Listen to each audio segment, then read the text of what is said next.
Welcome to another episode of Love Better. I am so excited to have you join me on this episode where we talk about anxious attachment and we feel proud about who we are as somebody that's anxiously attached and some of the traits that show up in our lives, which stem from the core wounds, which are just subconscious beliefs that have been set within us from childhood, and our attachment style is never ever fixed. It's understanding, especially you that's anxiously attached listening to this. I know you're a self help junkie. I know you strive for self growth. I know you are somebody that voraciously reads, or you're addicted to the podcasts and the YouTubes and wanting to just constantly shift your life by 2 degrees. And if that is what constitutes of you being anxiously attached, I think it's freaking phenomenal.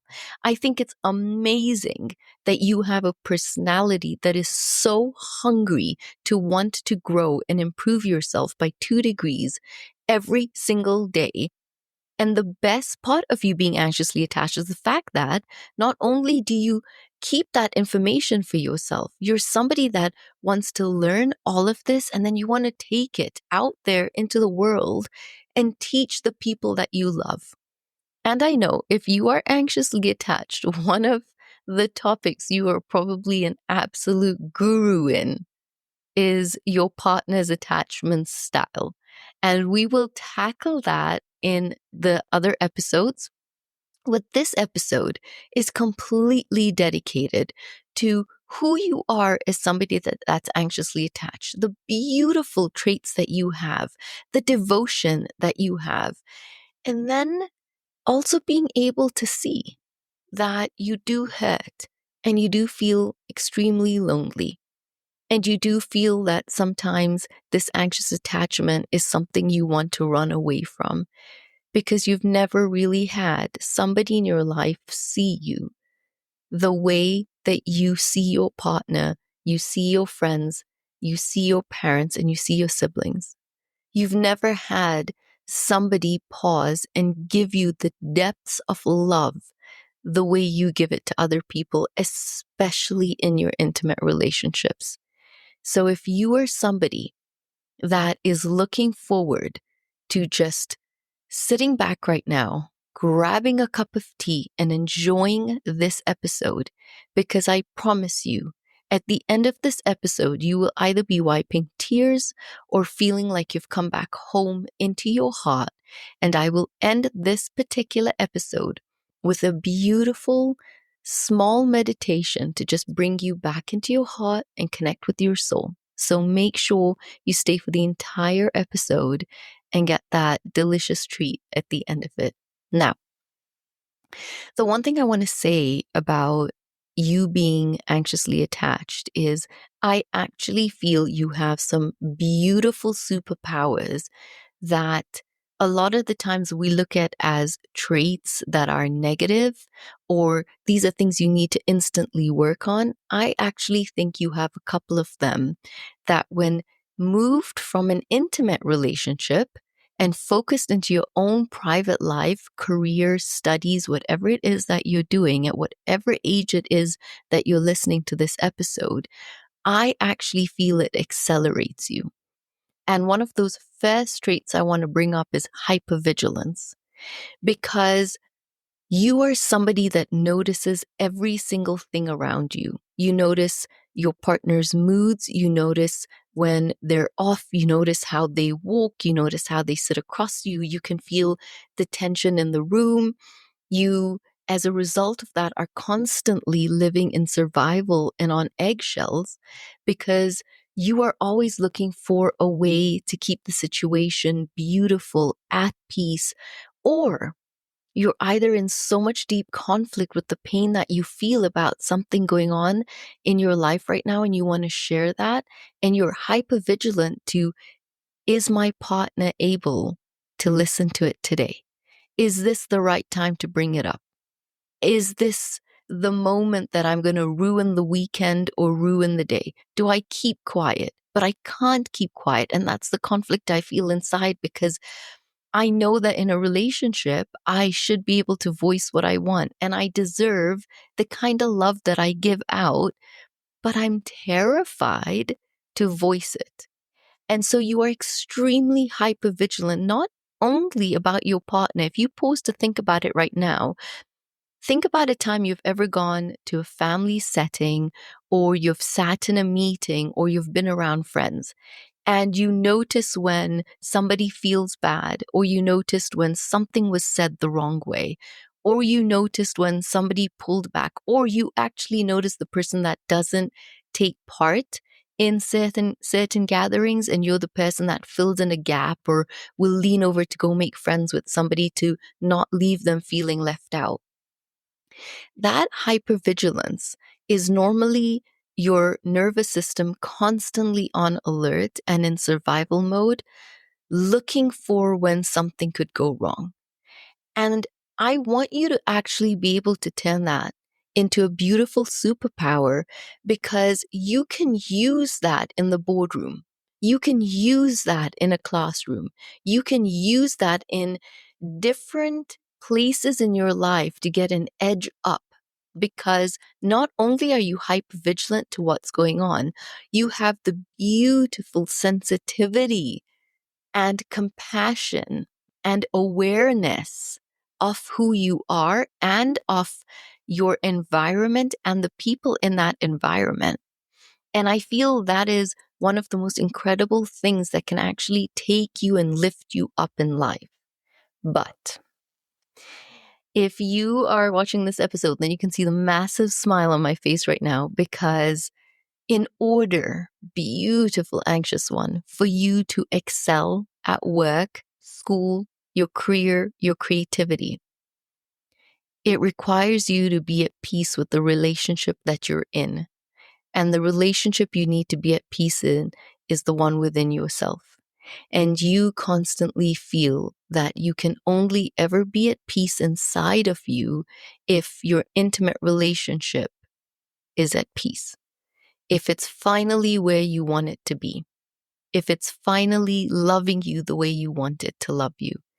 And one of the ways that we start to embody loving ourselves as someone that's anxiously attached is really being able to step into the light to see what kind of a beautifully amazing, devoted partner you are.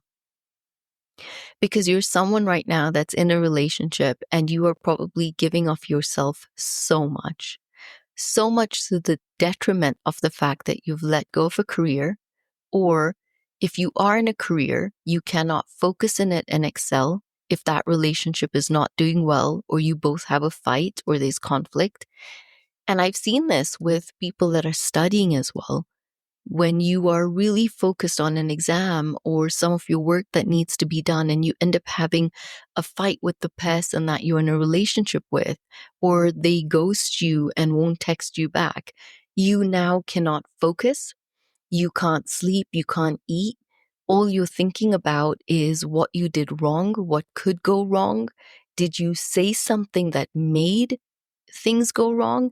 And you know that you have the ability to pull out all those texts and read all the messages, or look at the last time you spoke to them and go through your phone log and think about how much you used to talk and how much you're not talking now, and then jump onto their social media and notice that we talked at 1:48 and 58 seconds and they've not called me and it's 4:20. And on social media, I can see they went out, they were with friends, they're living life, and we had a massive fight. And now I'm the person sitting here who cannot study, who cannot focus at work. I'm feeling down and lost. I actually just want to go back home and get into bed. I don't want to meet the friends after work anymore. I don't want to meet the friends after university anymore, because all I can focus on is how sad I feel. And the only person I want to connect with in this moment is my partner. And you don't realize that your beautiful devotion to your partner is also what brings you down and pulls you away from really being able to focus on yourself and being able to say that I can love someone so deeply and so beautifully. But what would also happen if I started to love myself so deeply and so beautifully? Because one of the most beautiful things about you as someone that's anxiously attached is, number one, you have the ability to anticipate your partner's needs in a way that they never thought was possible. You really see their heart and their soul, even when your friends and family are telling you this person is not right for you. And you feel you guys don't understand. You cannot see the depths of the soul of this person. And that's because as someone that's anxiously attached, you beautifully see what's always right in people. Your empathy, your grace, your kindness is so profound that if being anxiously attached means you are such a gorgeous human being, then I want to high five you right now for being anxiously attached, because those traits are untouchable. Your ability to see a partner, love a partner, be devoted to a partner, your loyalty to a partner, your ability to anticipate their needs, your ability to not only be such a devoted partner, you have this amazing quality where you're a devoted mother or father, boyfriend or girlfriend, brother or sister, daughter or son. You're devoted in the workforce. And you have this compassion where even in the work area, it's not all about you. You want to lift people around you up. You see the people around you that struggle. You have such a soft, delicate heart. You see the people that feel sad. You see the people that feel left out. You see the people that feel lonely. And you see all of that because that resides inside of you. And you in your life hope that the way I love people out there, if somebody could just love me the same way, then I would just feel like I finally belong and I've finally been seen. And all this self abandonment that I don't even know that I do for myself is worth it, because your primary focus in life when you are in a relationship is to have someone love you, nurture you, desire you, want you, put you first, adore you, want to spend all their time with you the way that you give off in a relationship. And I know that there are so many podcast episodes that would list a lot of the things you need to work on, a lot of the things you shouldn't do as someone that's anxiously attached. But I really wanted to do an episode that just had people go, oh, you know what? It's beautiful to be me. And it's so beautiful to take all these traits as someone that's anxiously attached and then grow into being more secure. And the reason you want to grow into being secure is so that you don't change the foundation of who you are. You don't grow to be someone that's secure. And when you're securely attached, you become cold and you're manipulative and you no longer want to be in a relationship. You take all this deliciousness, all these beautiful traits of being somebody that's anxiously attached, and the secure part of you now just doesn't have fear. The secure part of you has more of a voice. The secure part of you has boundaries that don't terrify you anymore. And the secure part of you has this amazing ability when you really heal to be able to say, if the chairs at my table need to get less, then I'm fine to make my table smaller, because I only want people in my life now that will love me and see me and value me in the same way that I see, love, nurture, and value them. I am never in my life going to chase love if it means that I will lose the core of who I am, if it means it pulls me away from being able to grow in my own life as well. And so coming back to somebody that's anxiously attached, your beautiful traits of loyalty, your beautiful traits of this ability to want to really be there for a partner is really profound. I would only say that a lot of the times before you got into a relationship that was intimate, you were really someone that was so fascinated with life. You were fascinated with what you could achieve. You have all these beautiful big dreams. You have this side of you that is so creative. You have a side of you that wanted to strive. But a lot of the times when you're anxiously attached and you get into a relationship, not only do you need a constant level of reassurance and you're always worried about being rejected, you're always worrying about letting somebody down, you're always worried that, what if I'm too much? I've been told when I was growing up that I'm needy, I'm too sensitive, I'm someone that should just stop crying, I'm someone that should be more independent. And so you really grew up sometimes feeling like you were a lot. You were the kind of friend that if you were friends with someone, you called them a lot. You shared your secrets with them. You wanted them to share the same level of secrets back with you. You were someone that probably when you were a teenager, possibly really fantasized about love. You definitely were the person that believed in Disney's happy endings. You were definitely someone that lived with all this unbelievable inspiration in your life. And you had this fantasy about the person you wanted to be in a relationship with. And it all stemmed from feeling lonely. It stemmed from an inconsistency of love from your parents. And obviously, your parents loved you in the best way they could with the knowledge of the times they had and the way they were loved or not loved by their parents. They've loved you with their own attachment trauma. And so when you're anxiously attached, if you're ever listening to this wondering, Shasmin, how did this begin? It just began with two parents that deeply loved you, but were probably busy in their lives. And so loved you one minute, and then when you wanted love in the same way again, were unable to consistently hit that level of a standard of love for you. And so, in order for you to feel loved and feel secure, you would either have this little protest behavior as a child, and your nervous system was so confused.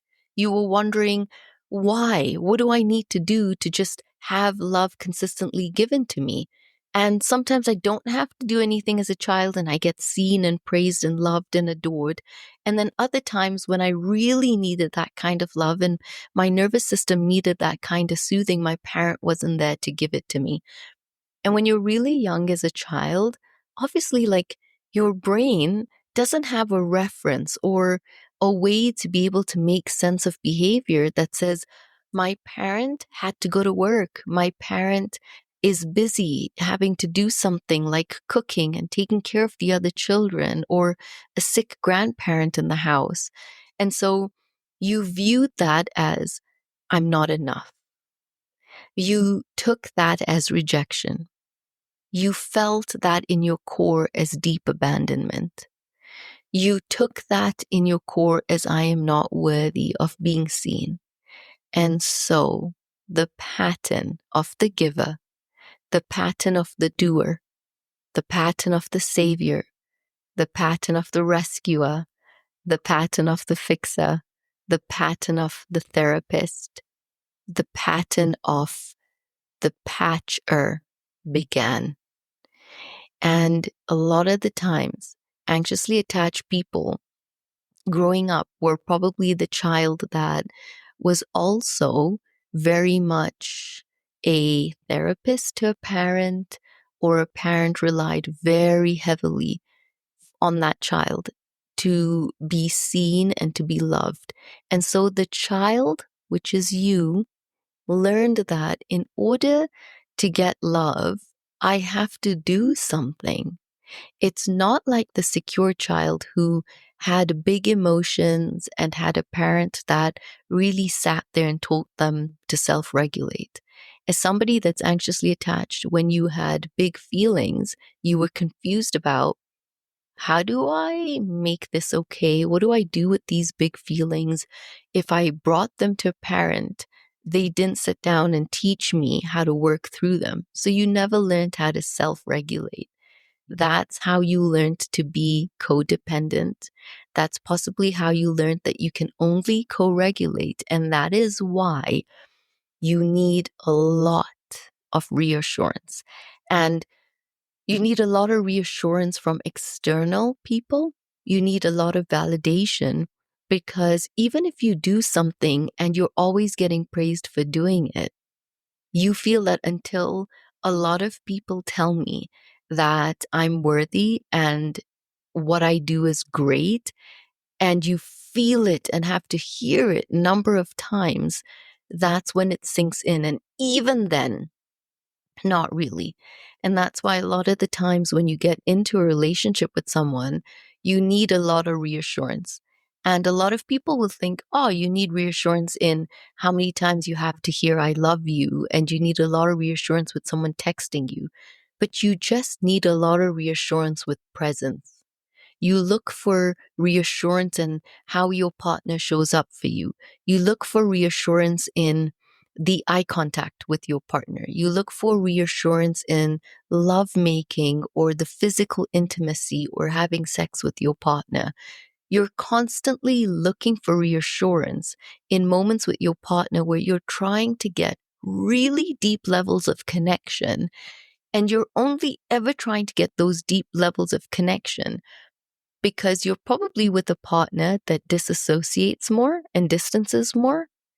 And that comes from attracting a parent. Again, you're an adult with an inner child that now is trying to put the words to the inconsistent love you received as a child, but you're still terrified in an adult relationship because you're showing up into that relationship with your inner child present. You're showing up into your relationships as someone that wants to be picked up and held and nurtured and hugged. And so on my YouTube channel, I'm going to be putting up some separate meditations on inner child healing, just so you can use this podcast to grow and use all the resources that I put out there from TikTok, Instagram, and YouTube to be able to really find yourself again. Now, coming back to what I was saying. So when you're in a relationship, could you almost pause to think about the fact that I'm an adult in this relationship and my partner's an adult, but we're actually two inner children trying to get each other's attention, but we're actually screaming for the love we did not receive from a parent, or the love that we craved the most from a parent. And so we show up and start doing things in that relationship to be able to say, if I behave this way, if I push the boundary this way, if this happens to me in this relationship, will you walk away? Will you leave me? Will you not give me love like my parent did not? Even though your parent did the best that they could, but you are screaming at your partner, trying to make them a parent so you can complete these deep wounds inside of you. So somebody that's anxiously attached will normally always find a partner that you feel you have to work very hard for that kind of a love. And I think one of the things you deeply feel so lonely and unseen about is the fact that you just cannot understand, why can love not be so simple? It can when you're with someone that's securely attached. But then again, when you're anxiously attached and you're extremely anxiously attached and you've not ever been on the journey of healing, being with somebody that's secure can end up being very boring because secure is calm. And you didn't grow up in an environment that was calm. You grew up in an environment where there was a lot of tension. That's why you were extremely hypervigilant.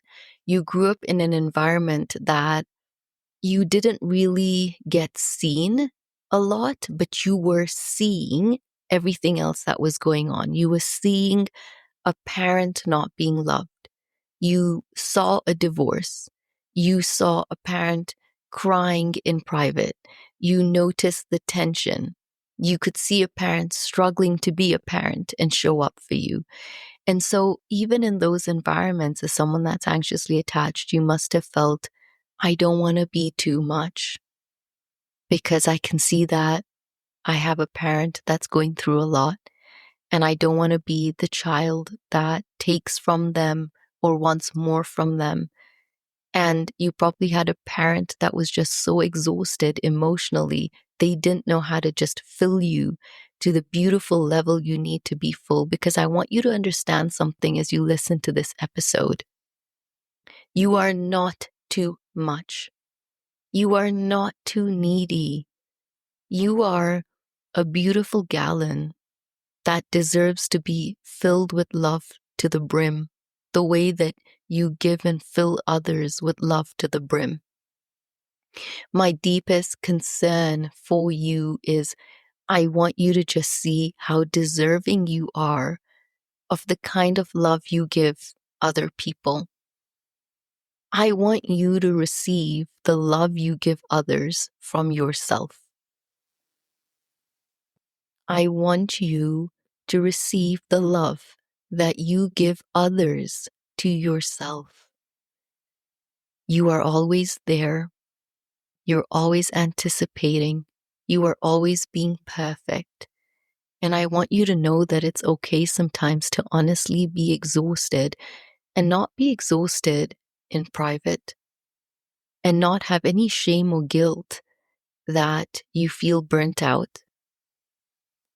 And a lot of the times, anxiously attached people are so fixated on trying to make their dynamic and their intimate relationship work. And you feel the gap. You feel the loneliness in that relationship. But you're so fixated. You're on this hamster wheel to get that relationship to the place you want it to be. A place that you experienced in the romance phase of a relationship. You want the relationship to go back there so that you could just breathe again. And that can be really exhausting. And I want you to know that I see you. I see you because I have been you. I've been the person that understands that perfection can be so exhausting.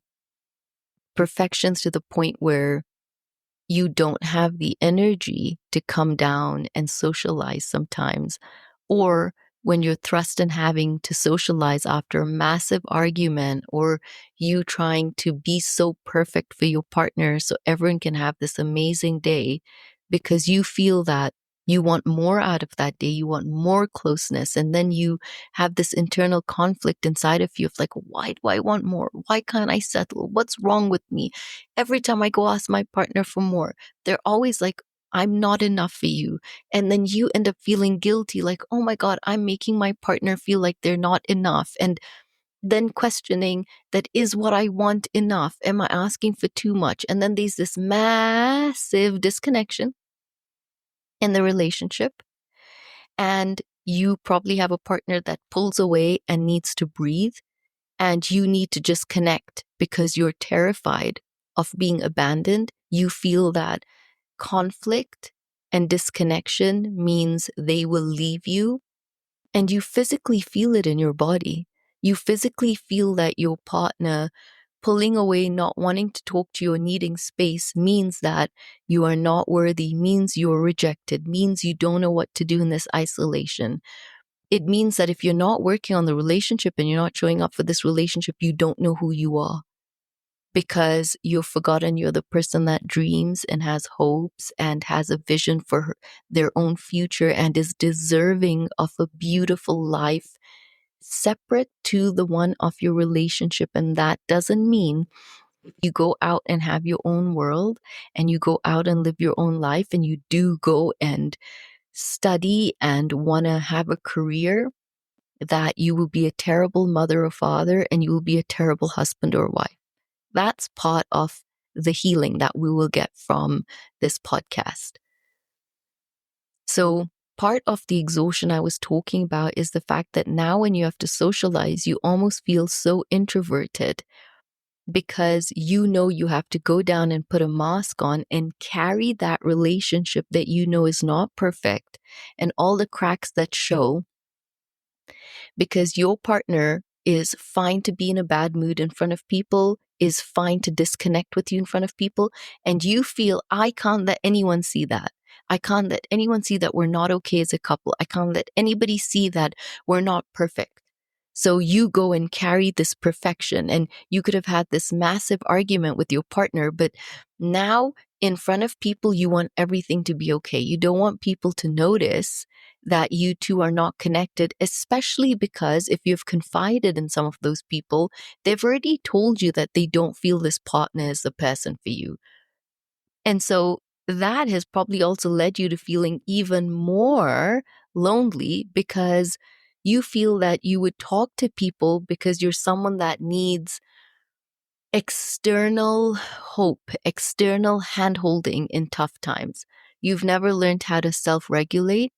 You externally need people in your life, and then you feel like, I've told all these people everything my partner does, and I internally also know that the relationship I'm in and what I'm tolerating is really not worth it. My partner doesn't want to grow. They actually just want me to stop wanting more, stop being needy, stop being so insecure, stop being jealous, stop being possessive. They make you feel like you're controlling, you're manipulative, which, yes, as anxious people, it can happen. And you're only doing that because you don't want the relationship to fall apart. So fully understand all of that. But you don't want to confide in people anymore, which now means you end up isolating yourself. And when your friends or the people you meet say, how is everything? You have this big smile. Everything's amazing. We're fine. Oh my God, they did this amazing thing for me the other day. And then your friends are invested.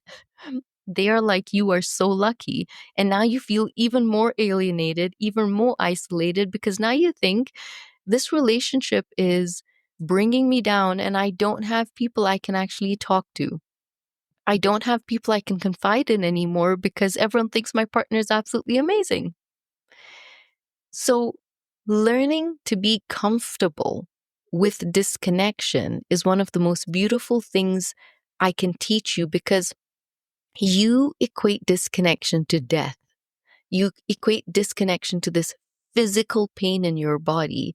And so it means even if you go chase connection negatively, you go chase connection with a fight, or you pick a fight because you're just, both of you are now not talking. You don't know how to be around them. They're comfortable with the distance. You don't want to spend the rest of the day like this because that means then you cannot work, you cannot focus, you cannot create, you cannot study. And they can go out, they can have their life, they can do what they have to do. And so you'll pick a fight. And this is why, for anxiously attached people, a secure person is boring, because you mistake calm for they might not love me. You're always used to needing a certain level of disconnection as connection, because when you go chase connection with the partner that you have right now, you think that that's connection. You're settling for what you previously had prior to the fight you just had. Because if you're with someone who's very punishing and very in a place of, I'm going to teach you not to have these fights with me. And if you have these fights with me, I'm not getting out of this mood fast enough. And I'm going to show you that these are not the things we should discuss. So now what you do as someone that's anxiously attached is you end up saying, Okay, you know what? I'm so sorry. You apologize for things you shouldn't be apologizing for. You're no longer focused on what you brought to the table to have a healthy discussion about the relationship. It erupted into a fight. Your partners made you feel like you're the most ungrateful person in the world. You are now blaming yourself for being so needy and wanting too much. They are telling you that no matter what I give you in this relationship, it's never enough.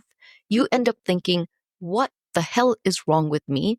I have a great partner. They work so hard. They give me a lifestyle. They take care of me. Why do I want more? And a lot of the times, you know what you want more of? You want more of this deep, delicious connection you actually give them. They are thriving in life right now because they are so lucky to have you as a partner. They have you watch them, pick up after them, emotionally nurture them. You can see their downfalls. You advise them. You anticipate what could go wrong in their business life. You're there as an advisor. I mean, if you took a step back and actually thought about the amount of times you've advised your partner from a business angle, you might not be thinking you're this incredible business person, but you probably are. You should probably charge in consultancy fees for your intuition. That's what my son tells me. You should be able to show up because you are so connected to your partner in your body that you have disconnected from yourself, self-abandoned yourself, neglected nurturing yourself because you've taken all these beautiful traits within you and you pump them in one direction. And that is with your friends, with a parent, or with your intimate lover. And then when you lay down in bed at night, you're empty, exhausted, lonely, crying, depleted, depressed. And guess what? You realize I have to wake up tomorrow and do it all over again. But I'm going to do it with all the zeal because if I love my partner and I show up for them and I give them and I show them they can never do without me, no one can love them the way that I do. I can be sick and I'll be there for you. You can fight with me and I'll clean the house for you. You can fight with me and I'll still be the most perfect partner for you. You can fight with me and I'll still show up for you. I will never let you down. I will never abandon you. And you wake up with so much energy to redo all that love again, all in hope that you could get a fraction of that love back. And when you get less than a fraction of that love back, because nobody ever told you you are worth more, you are deserving more, the standards, God damn it, you have inside of you that you give as somebody else, you should be on a pedestal being able to say, I am not accepting less than the same love I give somebody else. I want a lot of reassurance. I absolutely worry about being rejected in my life. I'm terrified about abandonment. I don't know how to self-soothe myself. I'm always seeking externally for that kind of reassurance. I come across jealous. I come across possessive. These are some of the traits that I do have. I feel like I'm not good enough for my partner. We could be in a social event and I end up seeing how my partner's interacting with someone of the same sex. And I'm thinking, do you want to be with them? Why are you talking to them like that? You never talk to me like that. Or if you've experienced betrayal with a partner and you've forgiven them and taken them back, very much, I can assure you, if you're anxiously attached, you never got to the root cause of that betrayal because you're also someone that was so forgiving, so willing to work on that relationship because you're terrified of this disconnection and losing them because you feel if I lose this partner, I'll never find somebody else because they've also told me that I'll never find someone that can put up with all of what they put up inside of me because they've made you feel like you're too much and that's how you also grew up. And so you're terrified and you put up with the betrayal. And a lot of the times they probably betray you again and again. And you're just the sort of person that thinks, no, we'll work on it. Look how much I love you. I've stayed with you after you've cheated on me. Who would do that? Me. I'm the person that you should be putting on a pedestal and worshiping almost for the rest of your life. You know, we don't do that. We worship God. But you know what I mean? You should be worshiping me because nobody else will tolerate your crap. You turn around and say you tolerate me But when you find your voice as an anxious person in those fights and all of that comes out and the truth comes out and you get to say what you get to say only in protest behavior, then your partner somewhere inside is terrified and gets scared because they know it's the truth. They know nobody could love them with the traits, the mistakes, the trauma, the way they show up in the relationship. They know that you fill the gap so much. They know that you're the glue. They know that you bring the zeal to that relationship. They know you do all the research on how to make anxious and avoidance work. And how should I grow as an anxious person? How do I become less as an anxious person? How do I become less clingy? How do I become less jealous? How do I become less possessive? How to become more cool? You're always trying to metamorphosize yourself. You are the chameleon in that relationship. And you're the chameleon because you forget who you are. You forget to stay the colors that are true to yourself, have the hobbies you want for yourself, love the music that you love for yourself. You will do anything and everything. You lose yourself, especially in the beginning of a relationship, in order to be seen and loved. You lose the part of you that shows up and should really be authentic. You lose that part of yourself because you feel, I want this other person to see no one could love them like I do. I love the food they eat. I love the music they listen to. I meet them when they want. I'm sad and depressed when they don't want to meet me. I cannot tolerate when they don't text me back or want to text me back as much as I want to text them back. I want to sit on the phone with them all the time. They don't want to sit on the phone with me all the time. I go through periods where I read all those messages and think, oh my God, I should have never said that. Are they not talking to me because I said that? Have they pulled away because I didn't say that? You are trying to shape shift yourself, and you have been shape shifting yourself for such a long time to either be in the relationship you're in, to get closer to the person you're in a relationship that you're currently in with. And I think I just want to say, I see you. I see you for the love you give. And I also see this deep loneliness that you have inside.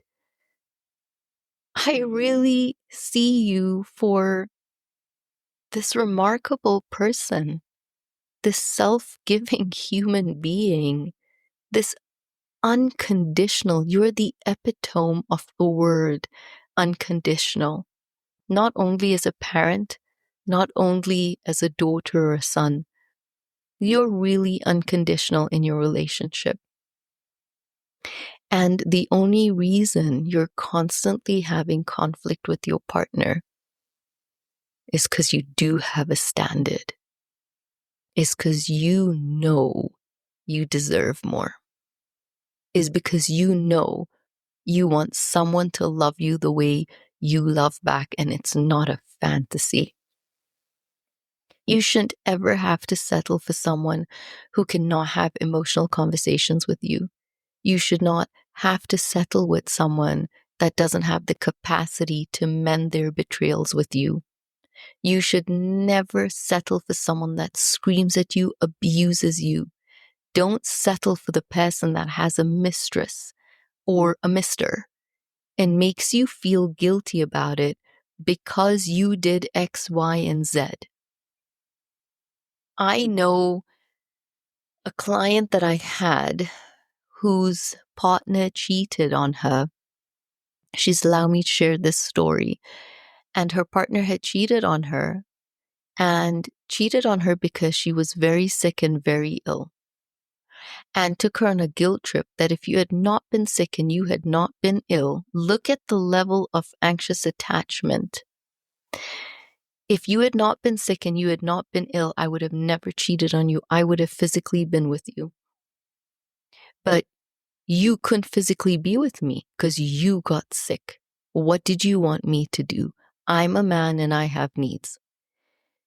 And she apologized to him for getting sick and being in hospital and coming back home and not being able to be a wife and perform for him. She apologized. She's now well on her healing journey. She now has a voice. She now has forgiven herself for the numerous times she allowed her husband to make her feel less than. And she allowed it. So she took responsibility for, he didn't make me. I allow him to make me. I didn't have boundaries. I didn't stand up for myself. So if you're wondering, where's their relationship right now? Well, he's fearfully avoidant. She's leaning too secure. He doesn't want to lose her. He's requesting sessions now to be able to learn how to grow more secure. But he's definitely in a place where now his anxieties come in and he doesn't want to lose who she is. And guess what, dear anxious person listening to this?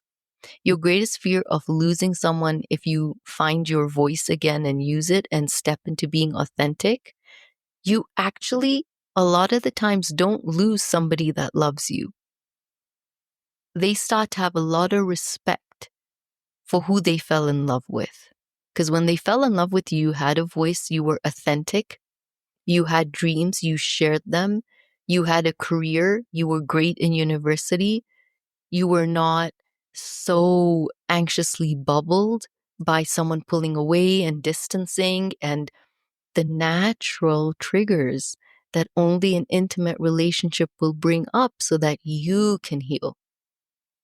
And it's really amazing to see her go from someone who would apologize to her partner for them cheating to him being someone who is now endlessly in tears and crying and cannot digest that's what he did to her and that's who he was.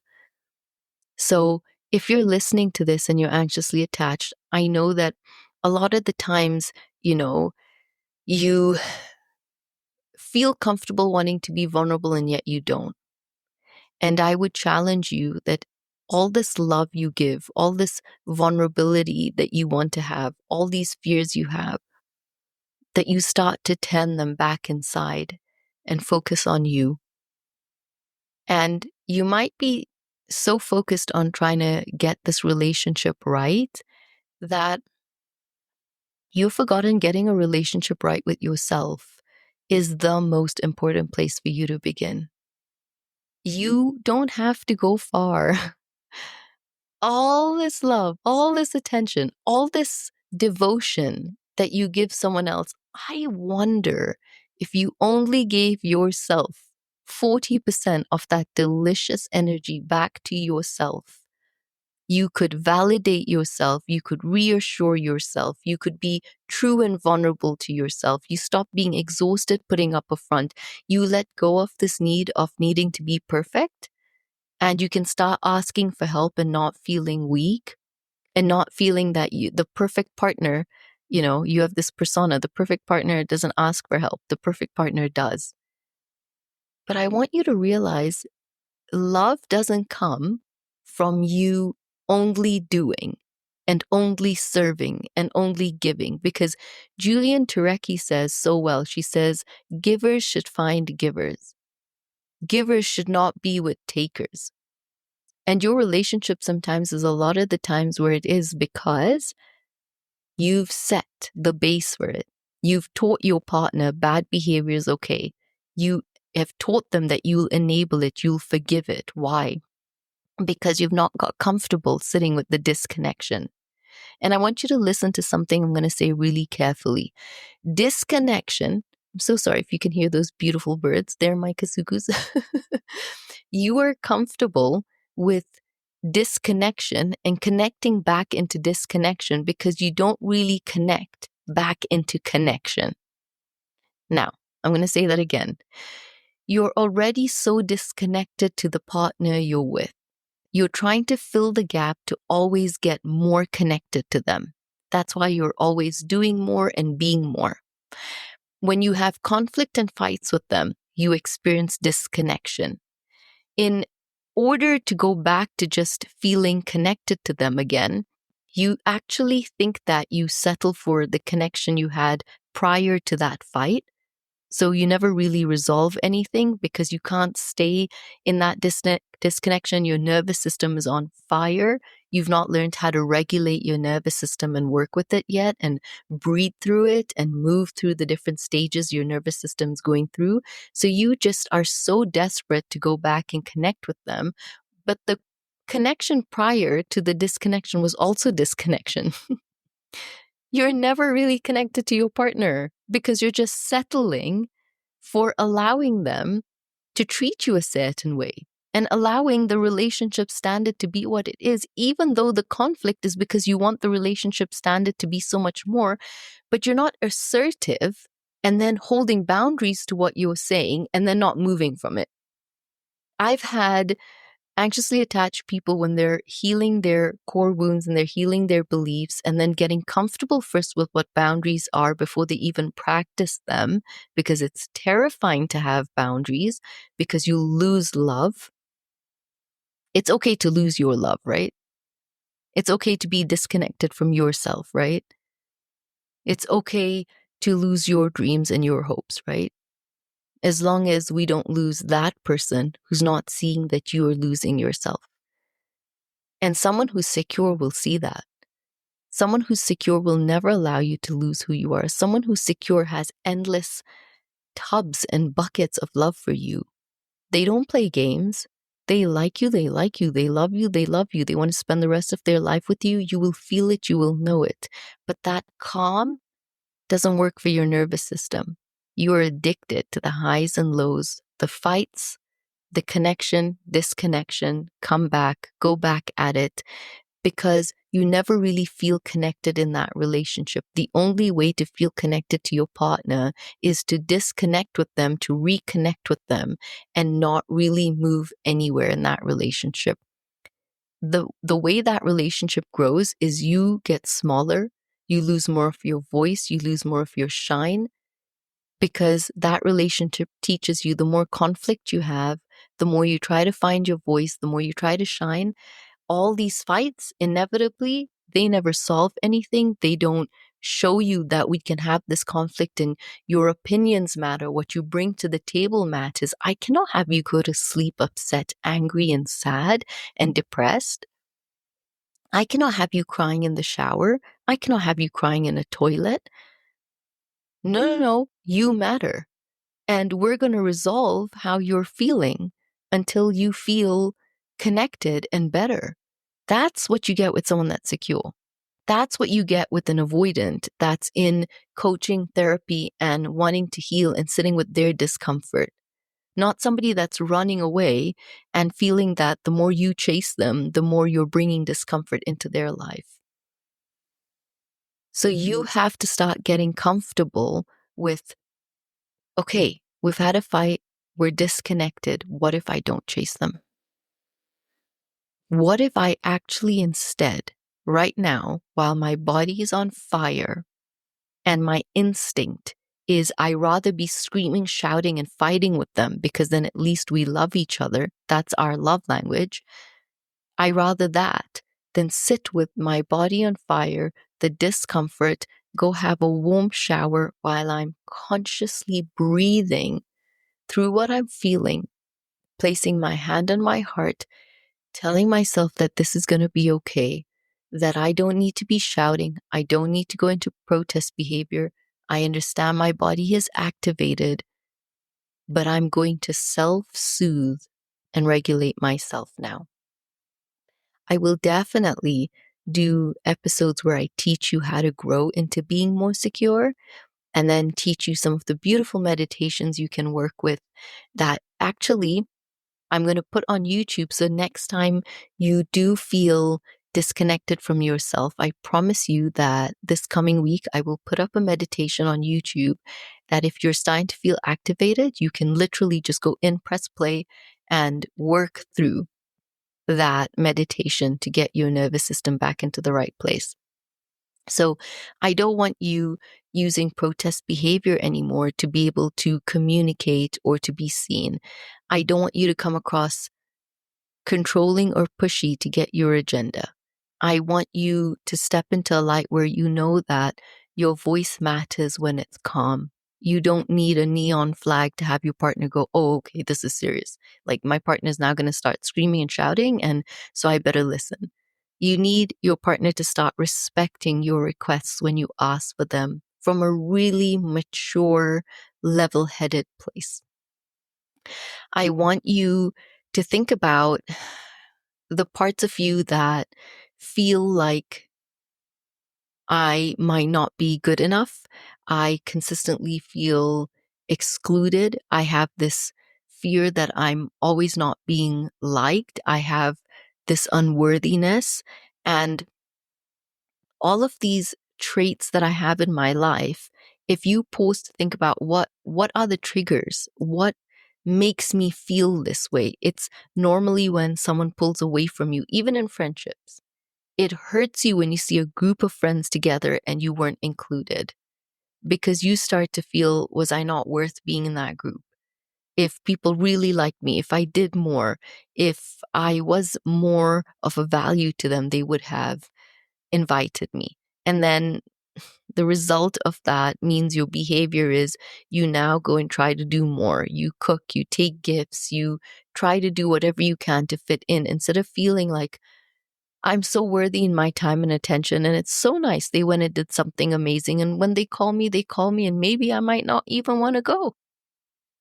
Maybe I could be the person that doesn't have to do things to fit in and feel worthy when people ask me to be a part of things. Maybe I'm worthy enough that I don't want to be a part of certain groups. Wouldn't that be so freeing as somebody that's anxiously attached?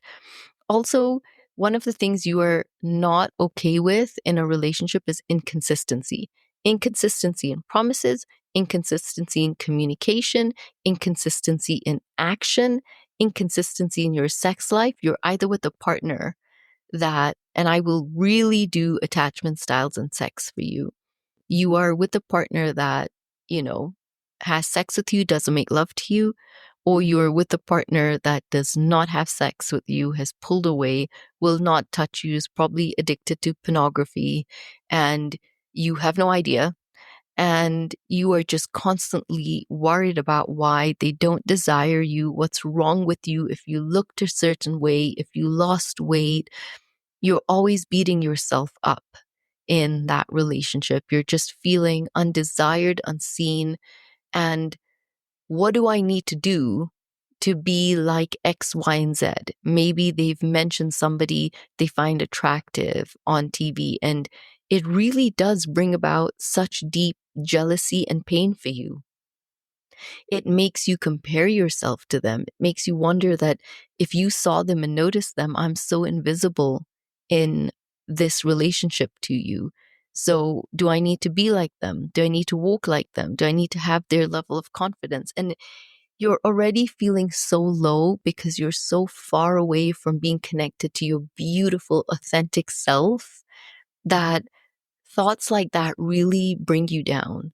They make you feel like, I wish I was doing more. I need to be more. And to keep my partner's attention, I need to always be at the top of my game so that they're always worshiping me. And then one day at some point, they'll love me enough and I'll be able to just breathe.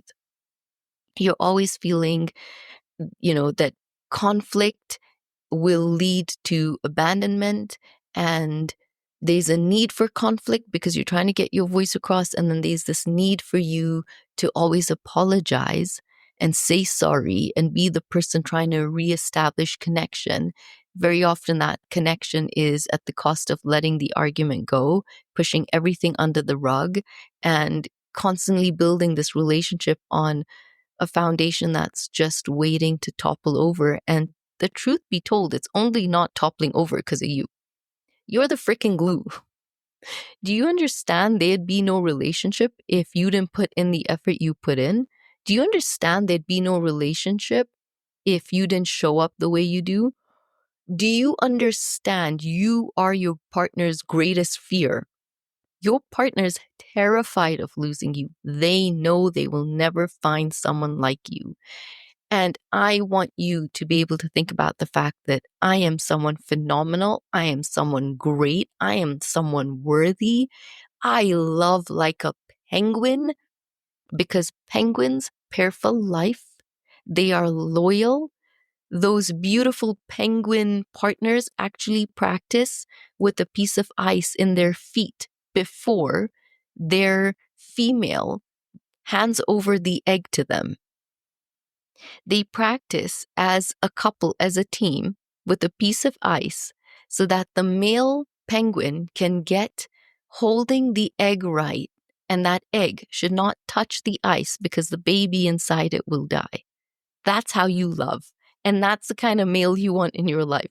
You want the male penguin that gives you the one rock because he adores you. He took the time to look for the most perfect rock. He wants to pair with you for the rest of your life. He will look after your children with the same nurturing you laid that egg and carried that baby with. And you know what? I'm here to tell you, why can you not have that kind of love? Why do you feel you are undeserving of someone seeing you the way you deserve to be seen? Yes, you have these core wounds of abandonment, of rejection, of isolation, of low self-esteem, of low self-worth.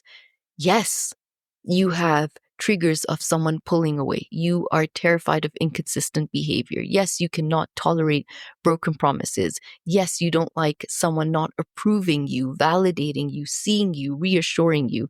Yes, you constantly feel unworthy of being in a relationship. You don't feel like you're important enough. If you were important enough, then it wouldn't be so hard. You are always ruminating the relationship getting better, or you're always picturing a savior coming into the relationship to give you the love that you finally want. You have a lack of physical closeness to your partner. You're constantly testing the relationship. But why? Why can't you be seen the way I see you? Why can't someone love you the way that you deserve to be loved? And only when you stop being scared of being yourself, having a voice, setting boundaries, not being terrified to lose the love that you need to acknowledge is not even a relationship you would advise your best friend, your daughter, your son to settle in and be in, is when you will start to be able to take a breath and say, wait a minute, I feel less than in this relationship. I'm bringing to this relationship. I feel unseen. Who sees them if I stop seeing them? I feel unworthy. I give them worth. I feel unlovable. I love them to death. I feel constantly abandoned. If I stop loving them, they're literally abandoned. They don't even have friends in their lives or family that show up for them the way I do. That's when you start to notice, wait a minute, it's not about who should be scared about losing who, but it should be you being scared about constantly losing more of who you are. So I want you to close your eyes, and I want you to take a deep breath in and a deep breath out, and I want you to put your hand onto your heart. You can put both your hands, and I want you to just get really present to feeling your body. I want you to feel this golden light and beautiful energy coming in from the top of your head, just giving you a bit of a tickle. Feel the top of your head. I want you to feel this golden light going down your face, down your neck. And maybe you can tilt your neck left and right, roll it around. Just feel so present to your body. Allow that light and sensation to move down your shoulders. And you can place your hands back down to your sides and just roll your shoulders around. Feel this energy and tingle in your body. Be present to your body. Allow that light to move down your arms, into your elbows, down to your fingertips. And maybe you can move your fingertips around, wiggle them around. Be so present to the sensation in your fingers. Allow that energy to come right back up to your shoulders and then go down the front of your stomach and down the back of your spine into your hips. And maybe you could twist your body a little bit. Just feel, what does that feel like? Maybe it's a bit of a stretch you needed to get into your back. I know that I do. And then allow that sensation to go down into your knees, down into your ankles. Just sort of wiggle your ankles around if you're sitting or you're on the bed. And wiggle your toes. And allow that energy to leave your feet. And I want you to just take a moment to realize that you are so present to your body. And I want you to take a moment to really acknowledge what a beautiful human being you are. I want you to take a moment to acknowledge how much love you have for everyone in your life. And I want you to pour that love into that beautiful heart. I want you to tell yourself, I love you. I see you. You can put your hand back on your heart and just say, I really validate this pain in your heart. Of course it's there. Of course it's valid. And you know what? I'm here now. What are you feeling? And I'm really sorry if I've ignored you and been so focused on chasing a love out there. But I want to make a commitment to myself that I'm going to start to love me and bring love back into me and be committed to myself. And if you're feeling any tension in your body, just put your hand there and just gently sort of tap that part. Just tap that dis-ease out. And if you just feel like you need to cry, that's okay. Because this is that safe space. And I want you to make a promise to yourself today. I want you to promise yourself that as you love unconditionally and you notice these beautiful traits and strengths you have inside of you, that you're going to start having a deep sense of love and respect for who you are. And I want you to finally tell yourself, I see you. And if you're in pain, then I am here to sit with that pain until I am ready to let go of it and move through it and take that pain and turn it into power or purpose or a message. Take my mess and make it a message. Because where I am right now is not only to serve me, but to serve others around me. And in order for me to be the best version of myself for everybody, I need to first acknowledge being the best version for myself, because I deserve my delicious love as well. And with that, when you're ready, you can open your eyes. And I want you to breathe out and just sort of feel how grounded it is to just be present in your body. Thank you for joining me on this episode. Thank you for connecting with me. Thank you for allowing me into your world and your space. Thank you for trusting me. I want to let you know that I see you. You are a beautiful human being that has so much value in this world, and you have some insane things you need to start accomplishing. So if you are looking to build some self-confidence, then make sure you join me on Life Better this Thursday for an episode on how to build our self-confidence. And I'd love to hear from you. Join me on my Instagram. Write to me in my DMs, Shazmen Bank, SHAZMEN Bank, or on my TikToks, Shazmen_Bank. And give me some questions you have. I'd love to read them out. I'd love to start my episodes with reading your questions, answering them. I'd love to get to know you. Write to me and tell me how this episode impacted your life and the difference you started to notice after this episode. And until the next episode, I want you to remember you are fantastic. You are enough. You are great. You are worthy. You are a superstar. So you better go right on your mirror. If you're female, write "I am enough" with your lipstick. And if you're a man, go borrow someone's lipstick and write "I am enough." And until the next episode, remember, love better.